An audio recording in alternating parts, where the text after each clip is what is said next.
오늘 우리에게 주시는 하나님의 말씀입니다. 마태복음 21장 12절에서 17절입니다. 마태복음 21장 12절에서 17절까지의 말씀입니다. 우리 찾으셨으면 신약성경 35면 자리에서 일어나셔서 하나님 말씀 교독하여 선포하겠습니다. 예수께서 성전에 들어가사 성전 안에서 매매하는 모든 사람들을 내쫓으시며 돈 바꾸는 사람들의 상과 비둘기 파는 사람들의 의자를 둘러 엎으시고 이르시되 기록된 바 내 집은 기도하는 집이라 일컬음을 받으리라 하였거늘 너희는 강도의 소굴을 만드는도다 하시니라.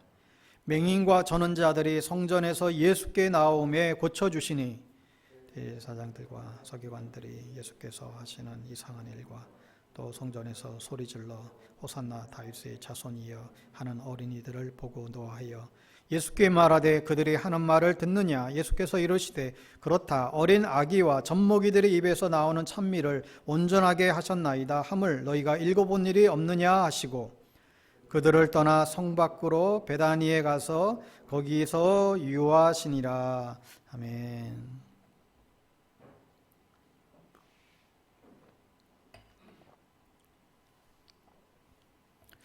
오늘은 교회의 두 모습, 십자가를 지고 따르는 교회라는 자의 말씀으로 하나님 말씀 나누겠습니다.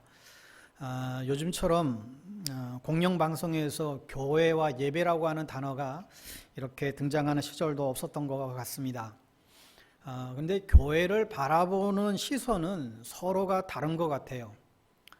소위 우리 교회 내부자들, 우리 안에 있는 사람을 이제 내부자라고 표현한다면 내부자의 시선하고 교회 밖의 외부자의 시선이 큰 차이가 있어 보입니다. 일례로 주일이면 사방에서 몰려드는 대형교회의 모습을 내부자들은 입장에서는 와, 이렇게 사람들이 많이 모여서 하나님께 예배하고 있구나, 그 위세를 자랑하듯이 우리는 얘기할 수 있지만 어느 혹독한 외부자는 이 모습을 보고 마치 좀비와 같이 모였다가 사라지는 것 같다라고 비꼽는 모습도 있습니다. 또 외부자의 시선으로 본다면 오늘날 교회와 신천지와 다를 바가 없다는 것이죠.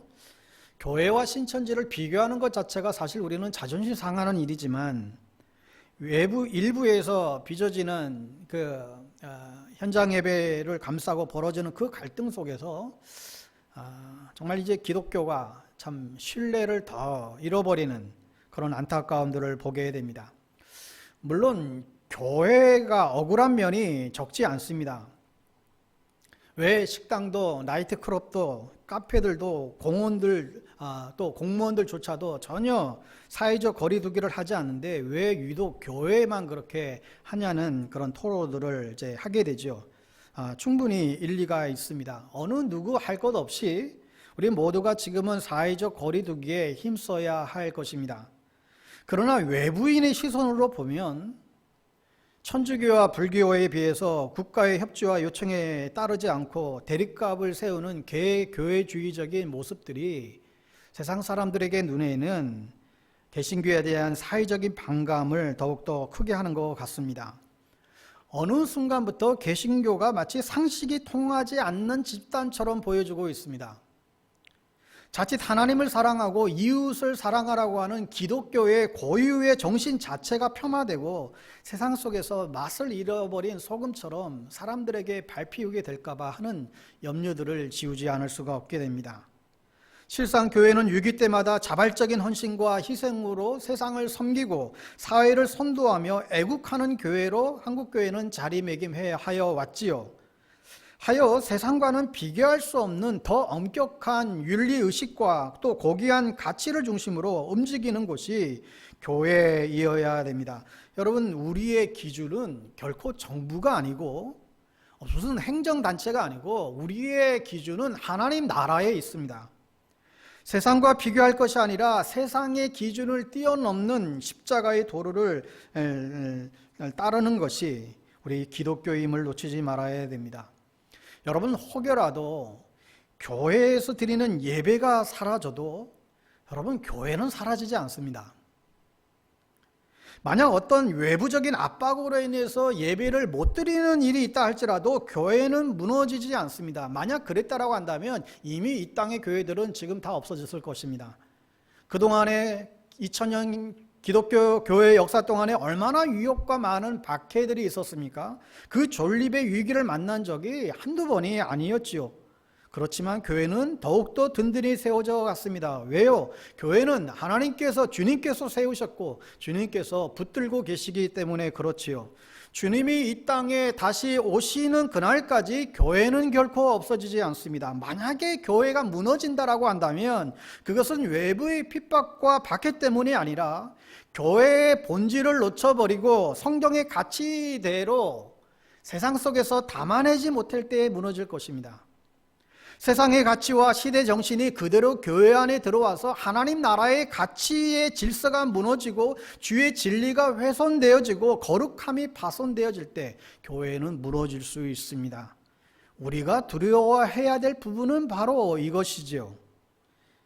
코로나19 사태 이후를 염려하고 걱정하는 분들이 굉장히 많이 계십니다. 지금 이대로 가다가 한국교회는 계속해서 신뢰도는 더 추락되고 떠나가는 사람들, 젊은이들은 파격적으로 늘어날 것입니다.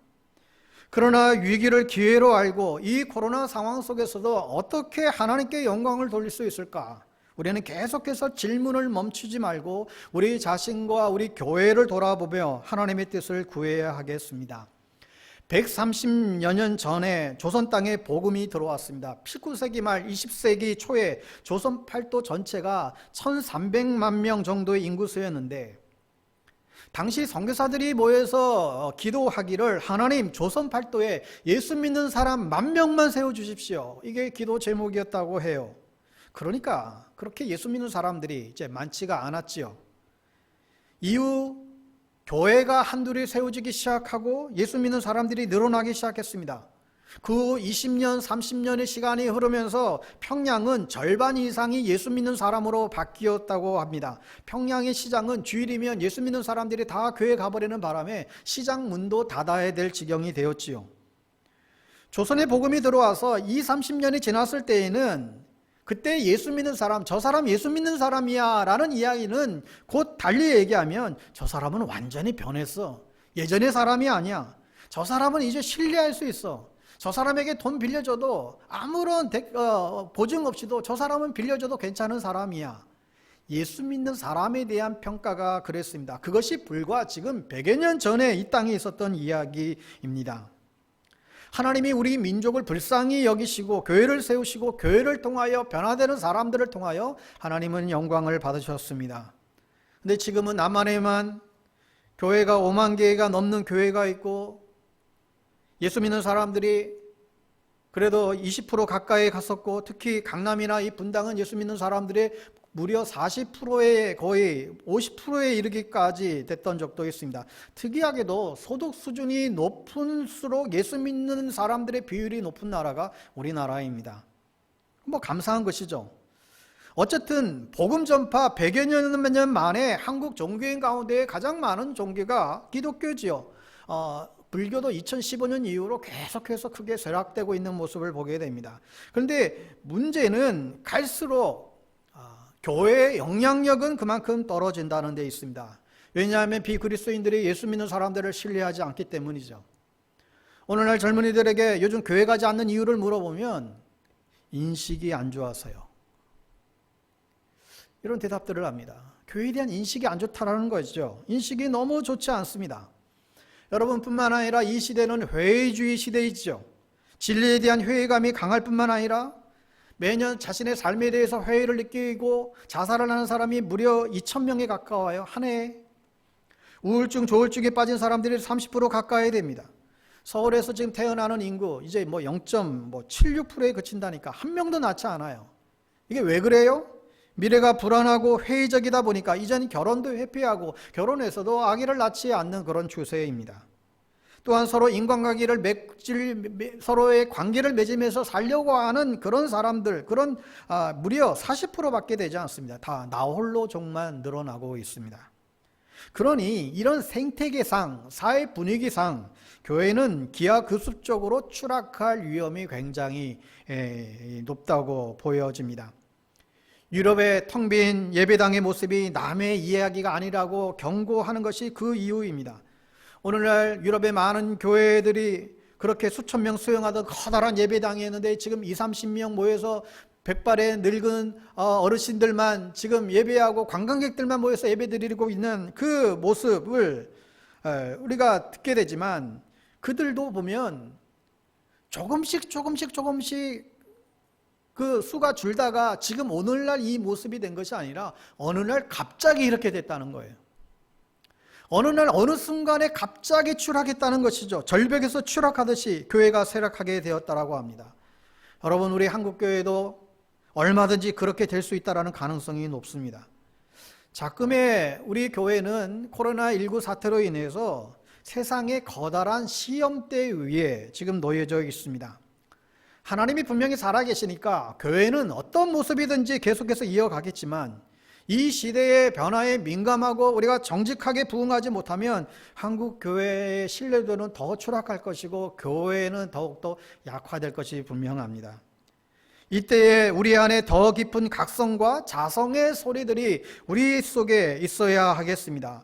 위기 때에 다시금 우리를 돌아보며 우리가 왜 이렇게 추락하고 있을까? 그래서 다시금 성경적인 교회의 본질을 발견하고 우리 안에 이 비신앙적인 바이러스를 제거하는 일이 굉장히 중요하다고 생각을 해봅니다. 여러분, 기독교의 진정한 파워는 십자가의 도에 있습니다. 주님은 하늘과 땅의 권세를 가지신 분이시지만 십자가에서 무기력하게 스스로 죽음의 길을 걸어가셨지요. 많은 이들이 예수님을 믿는 것에 대해서 오해들이 있지 않습니까? 사실 예수 믿는 것이 사실 그리 간단한 문제가 아니죠. 우리의 세계관과 가치관과 인생관이 사실 완전히 뒤바뀌는 일 아니겠어요? 그런데 그냥 단순히 예수를 통해서 내가 잘되고 만족함을 누리고 예수 믿고 잘되는 나를 저마다 꿈꾸고 있죠. 저마다 파워 기독교를 소망하고 있습니다. 여러분, 기독교는 원래부터가 그렇게 파퓰리즘의 종교가 아닙니다. 하나님이신 예수님이 비천한 마국간의 가난한 그 집안에 오셨습니다. 가난이 잘못됐다는 것이 아니라 하나님이 가져오신 복음의 파워라는 그 역설성을 말하는 것입니다. 우리가 기독교를 믿는 이유지요. 왜 여러분은 기독교를 믿습니까? 세상에 수많은 종교들이 그렇게 많이 있는데 여러분은 기독교를 어떻게 선택하셨나요? 초대교회 300년 동안 기독교는 주변의 종교로, 참으로 보잘것없는 종교로, 예수님 스스로도 이 세상에 정말 어떠한 교주도 예수님처럼 볼품없는 사람이 없지요. 이사야 53장에서 말씀하신 것처럼 고난받으러 오시는 그 예수님, 볼품도 없고 세상의 기준으로는 아무런 호감도 없는 사람들에게 질밟히는 그런 모습이었습니다. 그러나 가장 약한 연한순 같은 이 예수님을 쓰시는 이 역사를 어찌 이해할 수 있겠습니까? 여러분들이 믿는 예수는 어떤 분이십니까?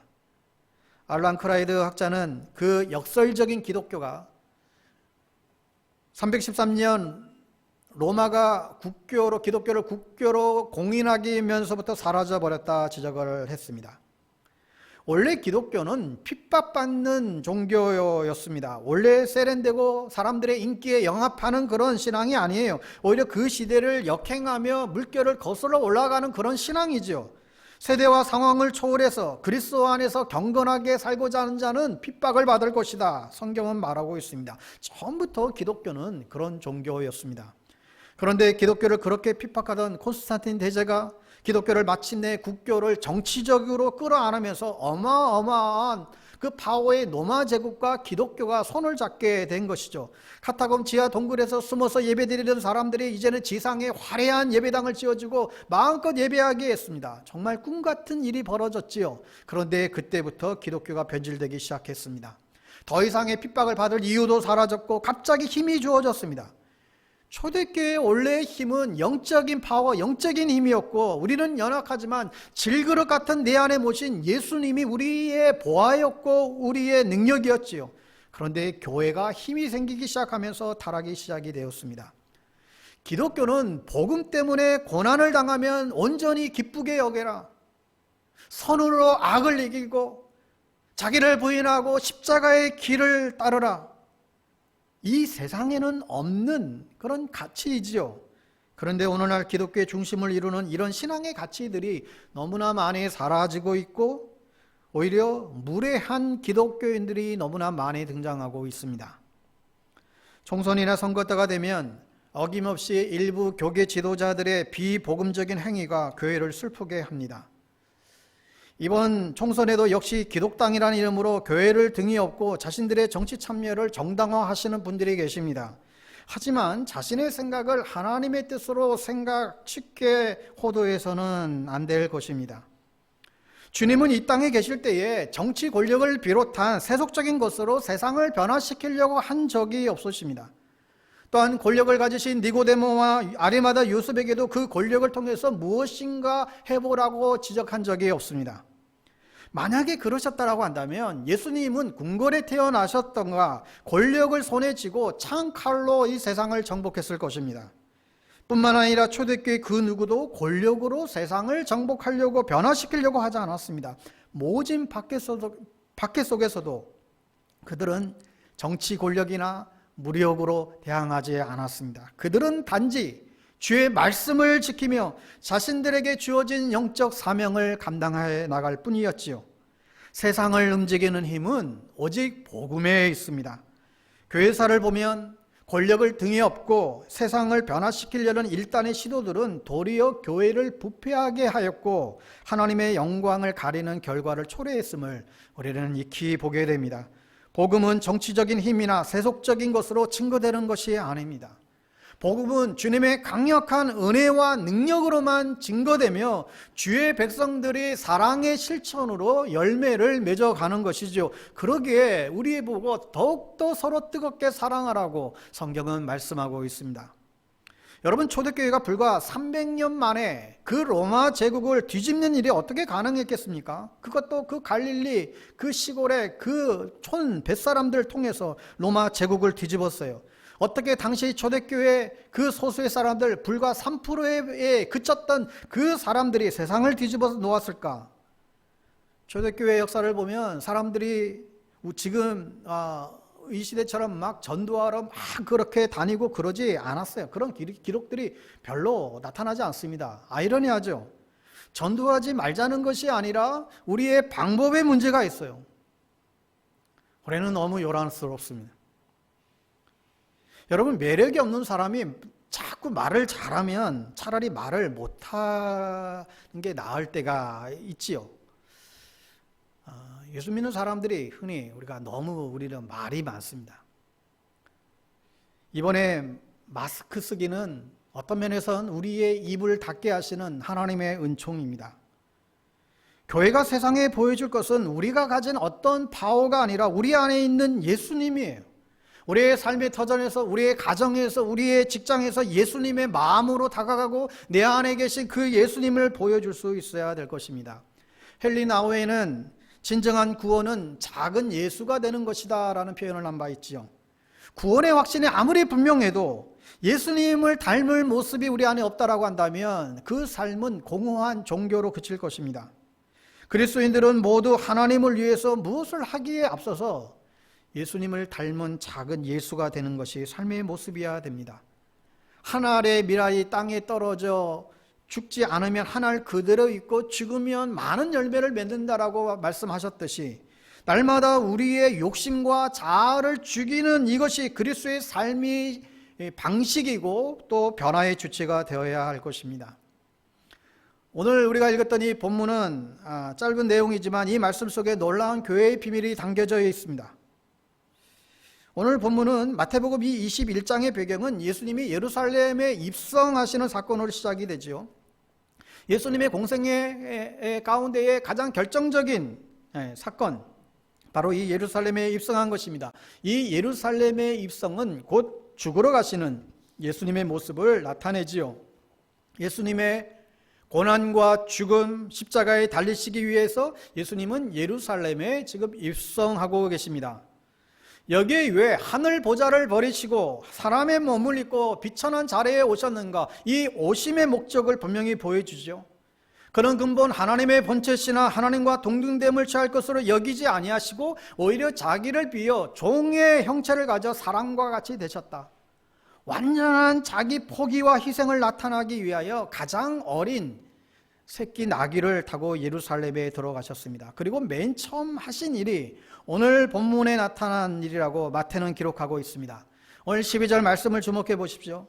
12절에 예수께서 성전에 들어가사 하늘 아버지의 뜻을 이루기 위해서 맨 먼저 예수님이 행하신 것은 바로 찾으신 곳은 성전이었죠. 이것은 하나님의 아들인 예수님조차도 하나님의 뜻을 이루시기 위해서 아버지의 집인 성전에 가지에서 기도하지 않으면 안 됨을 보여줍니다. 십자가 상에서 주님은 주여 아버지여 이 잔을 내게서 돌이켜 주옵소서, 그러나 나의 뜻대로 하지 마옵시고 오직 아버지의 뜻대로 하옵소서, 그 고백을 우리는 잘 알고 있습니다. 나의 뜻을 아버지의 뜻대로 바꾸는 것, 그것이 바로 기도지요. 오늘 예수님은 아버지의 뜻을 이루시기 위해서 기도하는 집인 성전에 맨 처음 찾아가셨습니다. 주님은 공생이 시작하기 전에 40일 금식 동안 금식 기도하셨고 십자가의 길을 가기 전에도 겟세마네 동산에서 주님은 기도하셨지요. 우리 주님을 볼 때 하물며 보잘것없는 우리들이야 어떻게 기도 없이 능력을 나타낼 수 있겠습니까? 무슨 일을 하든지 어떤 일을 하기 전에 우리는 맨 먼저 해야 될 일은 사람의 지혜를 모으는 것이 아니라 하나님의 뜻을 구하는 복된 모습이 우리 안에도 있어야 할 것입니다. 그런데 오늘 부분에서 예수님이 성전에 들어가자마자 매우 놀라운 광경이 펼쳐지고 있지요. 말씀과 찬양과 기도와 성도 간의 교제가 있어야 될 그 성전에서 되어지는 일들을 보시고 예수님은 분노하고 계세요. 우리는 성전에 들어설 때 어떤 느낌이 드세요? 교회 안에 들어오면 참 이곳에 아버지 집이구나, 이곳에 아버지가 계시구나, 정말 거룩한 곳에 들어섰구나, 그런 경건함이 우리의 옷깃을 다시 한번 여미게 되죠.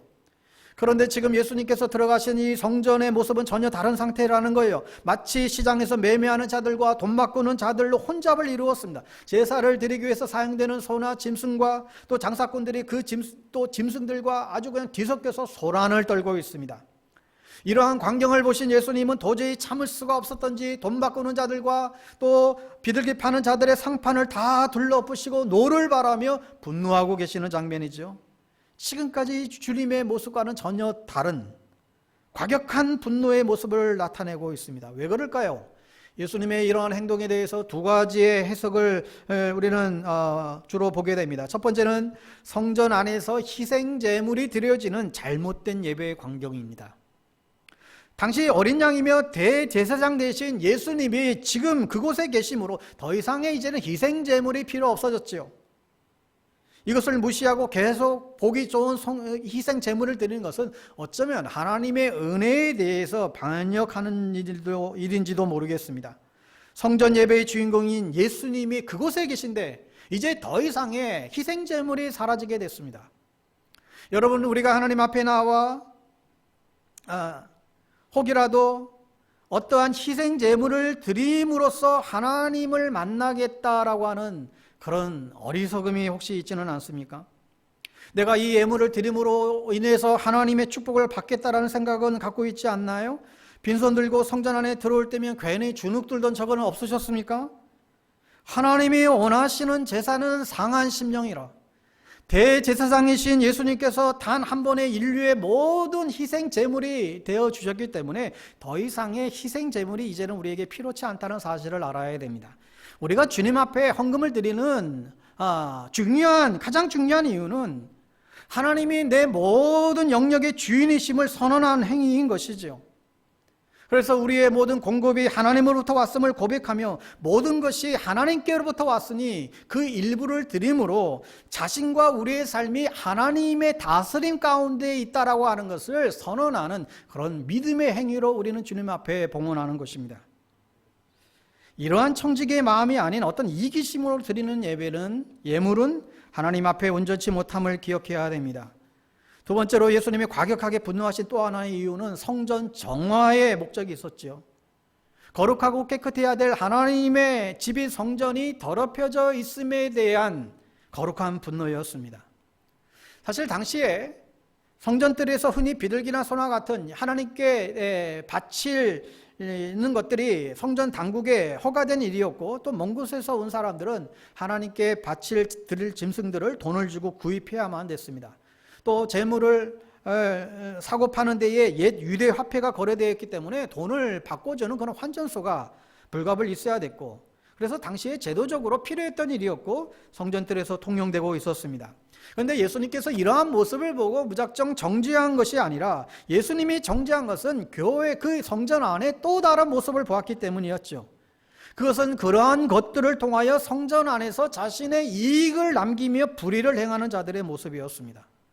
예를 들어서 돈을 바꿔줄 때 엄청난 대가를 지불하게 한다든지, 또 애쓰게 몰고 온 소나 짐승들을 가져왔는데 이건 흠이 없다라고 그렇게 치부해버리고 자신들에게 짐승을 고가로 판매하는 그런 일들이었습니다. 예수님께서 이러한 모습들을 보시고 분노하신 것이죠. 디모데전서 6장 5절 말씀대로 마음이 부패해지고 진리를 잃어버려 경건을 이익의 재료로 생각하는 자들의 다툼이 일어난다 그랬어요. 경건을 이익의 재료로 삼는 자들, 아주 무서운 말씀입니다. 오늘 13절에 보면 예수님은 이러한 모습을 보시고 분노하시면서 교회에 대한 다시금 정의를 내려주시고 계신데, 여러분 13절의 말씀 다 같이 합독하여 읽도록 하겠습니다. 13절 시작. 저희에게 이르시되 기록된 바 내 집은 기도하는 집이라 일컬음을 받으리라 하였거늘 너희는 강도의 구려를 만드는도다 하시니라. 내 집은 기도하는 집이라. 이 말씀은 교회란 이 세상을 살아가면서 심령의 상처를 받고 버림받고 고통당하는 자들이 하나님께 와서 기도함으로, 말씀을 들음으로 그 심령의 위로함을 받고 샘을 얻는 곳이다. 내 백성을 위로하는 곳이 교회라고 말씀해 주고 있습니다. 오늘 우리는 다시금 두렵고 떨리는 마음으로 우리 자신을, 우리 교회를 돌이켜 보아야 합니다. 결코 우리 교회 안에 기도하는 집으로서의 경건성이 소멸되어서도 안 될 것이고, 또 저질 상인 근성이 나타내서도 안 될 것입니다. 교회 안에 들어설 때마다 이곳에 하나님이 계시구나, 하나님이 나와 함께 계시구나, 이 하나님의 임재의 감동이 늘 있어야 하겠습니다. 교회는 하나님의 임재가 떠나버리는 순간 그것은 세상의 클럽과 다를 바가 없게 됩니다. 동아리 모임과 다를 바가 없습니다. 저희 교회는 아니지만 어느 분이 교회 안 가는 이유가 예배 끝나고 나서 식사하는데 그렇게 남의 흉들을 보더래요. 그 꼴 보기 싫어서 교회 안 나가신다는 거예요. 물론 그분이 믿음이 이제 없으셨으니까 그렇겠지만, 끼리끼리 모여 숙독이고 비방하고 이익관계가 형성되면 그때부터 그 사람 안에, 그 공동체 안에 하나님의 영이 소멸된다는 사실을 우리는 주지하셔야만 됩니다. 저마다 다 미숙하고 어리석은 우리 다 죄인된 모습의 공동체지만, 어떻게 해서든지 우리는 더불어 함께하고 더불어 용서하고 격려해야만 하나님의 영광이 우리 안에 임하게 됩니다. 어떠한 율법적인 잣대보다도 복음 안에서의 관대함이 중요하다고 생각합니다. 왜냐하면 여러분, 훈련이 사람을 변화시키는 게 아니고 은혜가 사람을 변화시키는 것이죠. 그래서 교회 오는 것이 즐겁고 기뻐야 돼요. 은혜와 감사가 넘쳐야 되지 않겠습니까? 교회 안에 들어서면 그래도 세상의 모든 근심 걱정들이 다 사라지고 내 심령의 평안과 위로가 넘치는 곳이 교회가 되어야 하겠습니다. 교회가 정말 천국 같은 곳이 되어야 되겠지요. 그러나 하나님의 이름을 앞세우고 거룩을 앞세워 경건은 이익의 재료를 삼고 다툼이 일어나는 교회는 강도의 소굴로 바뀌어버린다는 사실입니다. 우리 교회 안에 이런 모습이 영원토록 생기지 않게 되기를, 깨어있게 되기를 간절히 바랍니다. 이제 본문 14절에서 교회의 또 다른 모습을 우리는 보게 되죠. 기도하는 집이 강도의 소굴로 바뀌어버린 절망적인 모습에도 불구하고 그곳에 예수님이 계심으로 말미암아 새로운 교회의 모습이 등장하고 있는데, 14절 말씀을 보세요. 14절, 소경과 전원자들이 성전에서 예수께 나옴에 고쳐주시니. 성전을 깨끗이 하신 결과 소경과 전원자들이 예수님께 나와 고침을 받았어요. 당시의 율법의 규례대로라면 시각장애인들, 지체장애인들은 성전 안에 들어올 수가 없었습니다. 그러나 조금 전까지만 해도 강도의 소굴이었던 그곳이 예수님의 그곳에 계심으로 말미암아 이스라엘에서 소외되고 쫓겨난 났던 자들이 다시금 불러 모아졌고 또 그들을 치유하시는 것을 보게 됩니다. 여기에 하늘의 비밀이 있지요. 교회의 머리 되시는 예수님을 통하여 우리는 하나님을 발견하게 됩니다. 교회는 비록 거룩하지 못한 사람들이 모였지만 거룩하신 하나님이 계시기 때문에 우리는 거룩한 모임, 거룩한 성도가 될 수 있습니다. 교회에 지체된 우리들이 비록 냄새나고 추악한 모습이지만 예수님이 이곳에 계심으로 교회를 지키시고 교회 안에 있는 모든 주름살들을 펴 가신다는 사실이지요. 그러므로 이제 우리의 문제는 과연 우리가 모이는 이곳에 하나님이 임재해 계시는가? 예수님이 우리와 함께 하시는가? 지금 이 자리에 성령이 운행하고 계시는가? 여기에 모든 관건이 달려 있습니다. 사랑하는 성도 여러분, 하나님은 이 세상 모든 곳에 계시지만 특별히 하나님의 몸인 교회에 계십니다. 하나님이 교회를 세우셨습니다. 하나님이 교회를 통해서 일하십니다. 오늘도 교회를 통해서 자기 백성들을 만나주시고 양육하여 주시죠. 따라서 성도가 교회를 떠나면 생명의 관계가 끊어져 버리게 됩니다. 그러니 우리는 이 교회를 우습게 여기지 말아야 되겠고 소홀히 여기지 말아야 되겠고 하나님의 피로 사신 이 교회를 우리는 진정으로 사랑할 수 있어야 됩니다. 혹자는 교회를 주유소와 같다는 표현을 했는데 아무리 좋은 차도 깨끗한 기름을 넣지 않으면 아무런 무용지물인 것처럼 교회는 가정과 세상에서 바르게 살기 위해서 새로운 힘과 능력을 공급받는 그런 주유소와 같아야 된다는 말이지요. 하나님 앞에 나와 자기 자신을 부인하고 하나님을 찬양하고 세상으로 나아가기 위해서 잠시 걸음을 멈추고 하나님의 말씀으로 주유하고 새롭게 출발하는 것이 바로 우리의 주일 예배의 본질이고 교회의 사명인 것입니다. 최근 영상 예배를 드리면서 코로나19 이후의 사태에 대해서 많은 신학적인 목회적인 고민들이 있습니다. 아무래도 믿음이 연약한 질서일수록 이 탈교회적인 이 탈교회, 교회를 벗어난 이 예배의 경험이 이제는 뭐 영상으로 이렇게 예배를 드려도 되는 것이구나. 이러한 극도의 개인주의적인 영성으로 치우칠 경향들이 많이 생기게 될 것입니다. 그로 인해 공동체에 대한 헌신들은 더욱더 줄어들고 또 교인의 수도 더 감소되는 결과를 더 부추기게 될 것이라는 예상들을 충분히 하게 됩니다. 하지만 우리가 모이는 교회로서의 그 역할과 그 중요성을 결코 놓치지 말아야 됩니다. 이제 코로나 사태가 끝나고 이제 일상으로 우리가 복귀가 되면 세상으로부터 부름받은 주의 백성들이 함께 한 자리에 모여 하나님을 예배하는 공동체로서의 그 역할이 바로 이 교회임을 우리는 잊지 말아야 됩니다.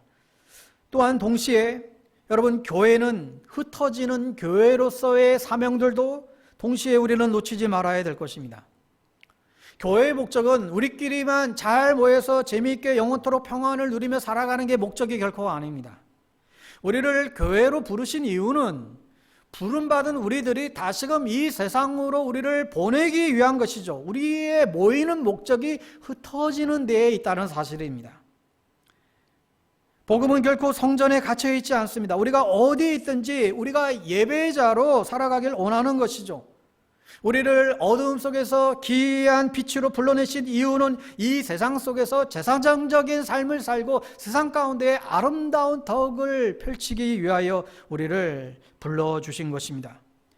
미국의 초창기 청교도인들이 그랬듯이 교회 안에서보다 교회 밖에서 더 진가를 발휘하는 교회 안에서의 성자가 아니라 교회 이 세상 속에서 성자로 살아주기를 주님께서 원하신다는 그 주님의 마음을 우리가 기억해야만 합니다. 그래야 할 때 여러분이 가는 곳곳마다 하나님의 나라가 세워질 줄 믿습니다.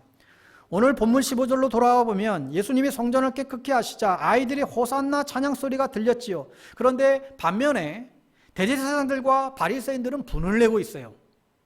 여기에도 교회의 두 모습이 분명히 드러나지요. 하나님을 찬양하는 무리들과 또 그것을 반대해서 분을 내는 무리들이 지금 있습니다. 과연 저와 여러분들의 모습은 어떤가요? 여러분의 모든 삶이 하나님을 찬양하는 삶인가요? 아니면 도리어 하나님의 영광을 가리는 분을 내는 자들의 모습인가요? 성경은 우리가 하나님의 영이 거하는 거룩한 성령의 전이라고 말씀하시는데 정말 배역하고 도떼기 같은 우리의 심령이지만 내 안에 우리 주님의 임재하심으로 호산나 다윗의 자손이여, 이 구원의 찬양 소리가 울려 퍼지고 있습니까? 거듭 말씀드리지만 교회는 보이는 건물이 아니라 하나님의 백성들의 삶 전체입니다. 우리가 모여서 드리는 이곳에만 교회가 있는 것이 아니라 우리의 각각의 삶의 현장으로 흩어져서 하나님의 정의와 평화를 위해서 일하는 그곳에도 교회의 삶이 존재하는 것이죠. 교회의 삶이란 우리가 공동체의 이 모습뿐만 아니라 흩어져서 선교적인 삶을 살아가는 그 개인의 삶 전체를 포괄하는 내용입니다. 따라서 여러분의 서 있는 곳이 바로 교회이지요. 여러분의 몸담고 있는 곳이 직장이든 학교이든 가정이든 그곳에서 하나님의 성령이 임하시는 성전으로서의 삶을 살아갈 때 비로소 세상을 변화시키는 능력이 우리 안에 주어지게 될 것입니다. 그러므로 맨 먼저 우리가 깨끗하게 해야 될, 청소해야 될 것은 바로 우리 자신입니다. 우리의 몸입니다. 우리의 심령입니다. 하나님의 찬양 소리가 울려 퍼져야 될 성전인 우리 몸을 청소해야 되는 것입니다. 우리의 영혼을 청소해야 되는 것이죠. 이 세상에서 가장 우리의 원수는 세상도 마귀도 아니라 우리의 이 자아임을 우리는 놓치지 말아야 됩니다. 우리 안에 있는 더러움을 몰아내고 하나님의 말씀으로 정결케 하고 오직 하나님께 감사와 찬양으로 우리가 나아갈 때 거룩한 영향력이 생기게 될 것입니다. 사랑하는 성도 여러분, 기독교가 힘을 이루는 것은 우리 안에 권력이 없어서가 아님을 우리는 익히 잘 알고 있습니다. 아무리 죄악에 관영한 세상이지만 교회인 내 자신이 먼저 복음화가 이루어지고 선교적 삶을 살아갈 때 주님의 피로 사신 교회의 영광이 드러나게 될 줄 분명히 믿습니다. 어느 식당을 하시는 목사님 얘기하고 마치겠는데요. 식당을 운영하는 목사님이 계세요. 미국에서 17년째 안정된 교회에서 담임 목회하시다가 이분이 성경을 연구하고 설교를 하면 할수록 계속해서 이런 생각이 드시더래요. 야, 우리가 살아가는 것은 예수님의 삶과 정반대로 살아가는구나. 예수님은 늘 가난한 사람, 외로운 사람들을 찾아가는 삶을 사셨는데 우리는 정반대로 살아가고 있구나.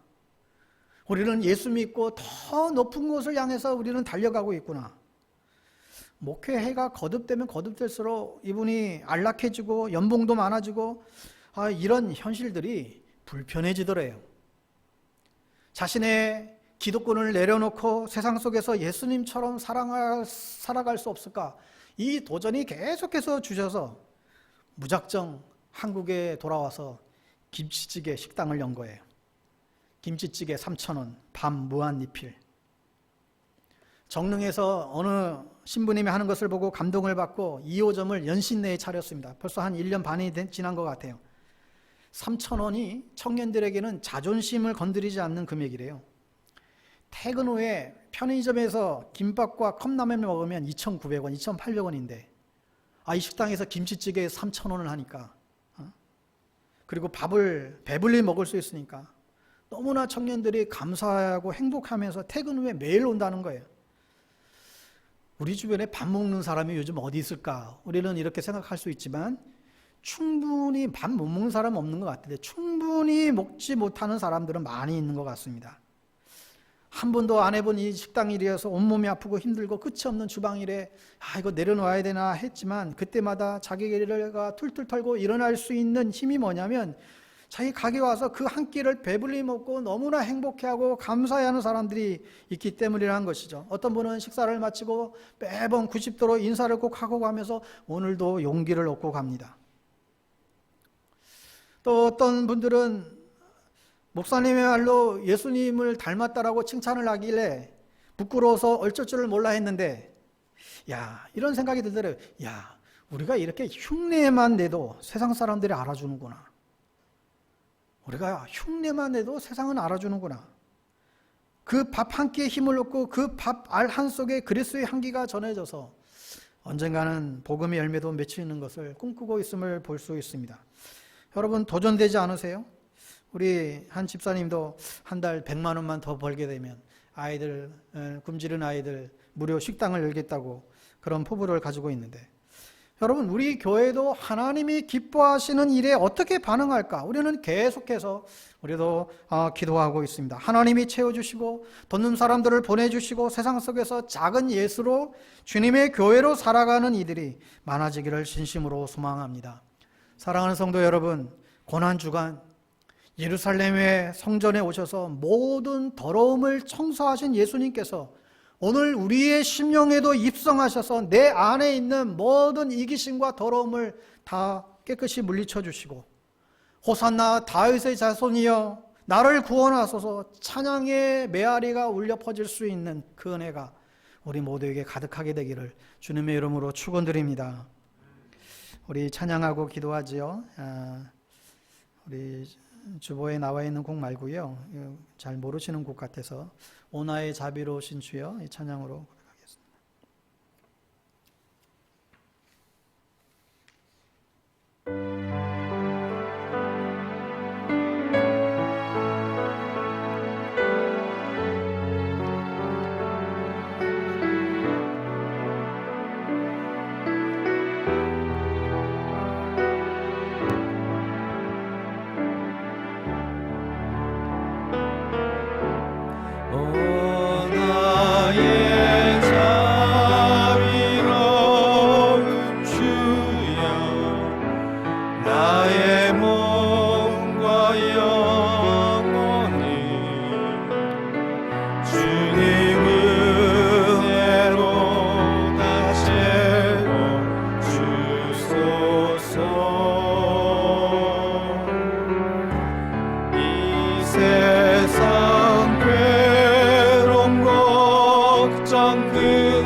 모여라 주께 찬양하라. 모여라 주께 찬양하라.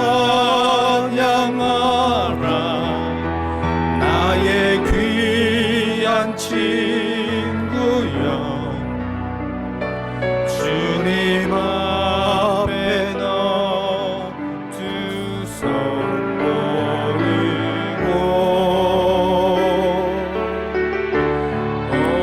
너의 슬픔 세상 눈물 너의 쌓인 아픔이 십자가 앞에 너 모두 버리고 예수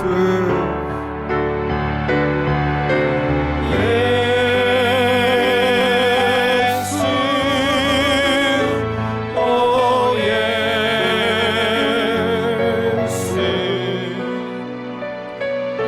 죄를 모셔서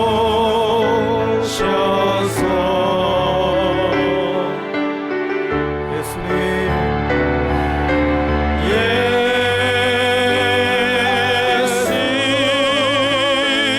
오 예수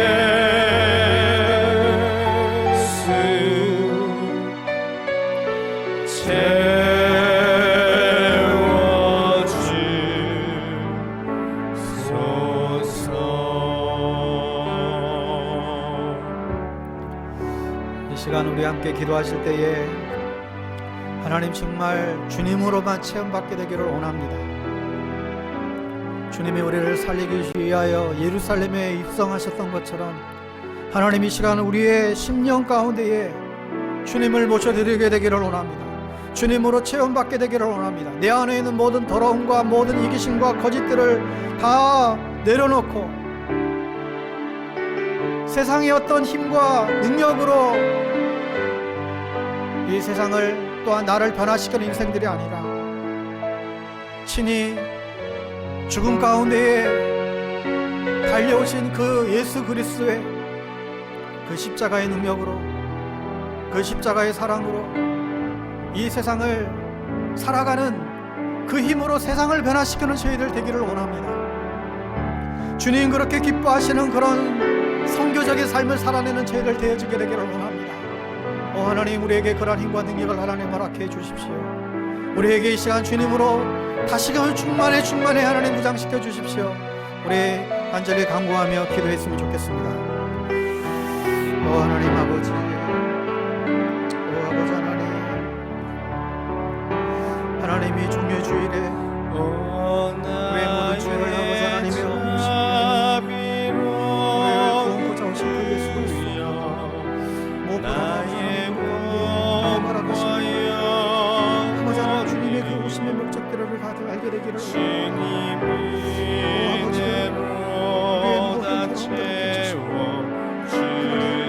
진정으로 하나님 우리 안에 교회됨을 아버지 하나님의 이루시길 원하시는 주님,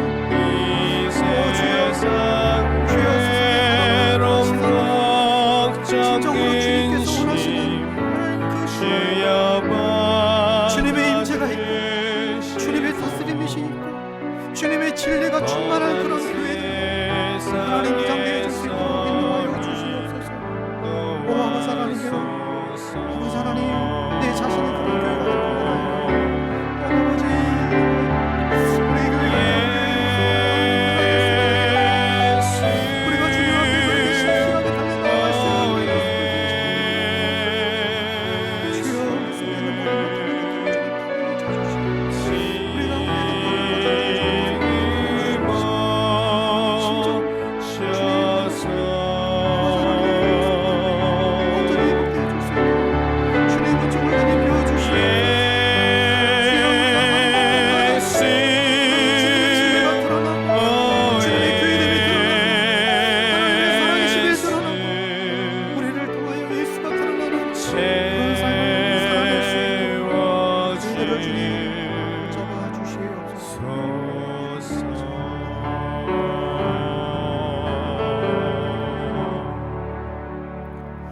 하나님 아버지, 오늘도 말씀을 통하여서 저희들의 삶을 조명하여 주셔서 감사합니다. 예루살렘 교회에 오셔서 불의와 악습을 제거하신 주님께서 오늘 우리의 몸된 성전에 찾아오셔서 우리 안에 있는 모든 더러움들을 다 물리쳐 주시기를 간절히 기도합니다. 그리하여 이 교회가 또 우리의 교회된 우리의 삶이 세상의 어떤 가치를 쫓아가는 그런 모습들이 아니라 십자가의 길을 걸어가는 교회 되게 하여 주시고, 수고하고 무거운 짐진 자들이 이 교회에 들어오는 그것 자체로 인하여 하나님의 임재를 느끼고 하나님을 만나고 치유하고 또한 회복되는 역사들이 일어날 수 있도록 인도하여 주옵소서.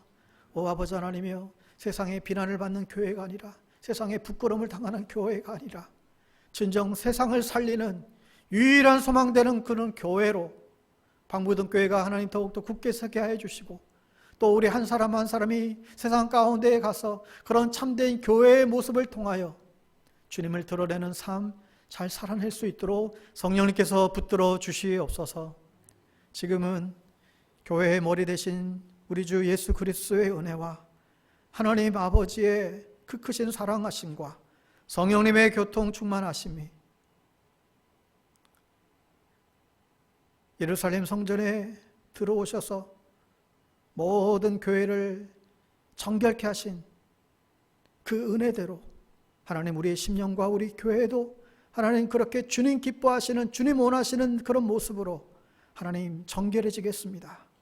그렇게 깨끗해지겠습니다. 다시금 다짐함에 나아가는 주의 백성들 머리 위에와 함께 가정에서 시청하는 사랑하는 주님의 믿음의 귀한 가족들과 이 나라와 이 민족과 저 북녘 땅 위에 지금부터 영원토록 함께하옵시기를 간절히 축원하옵나이다. 아멘.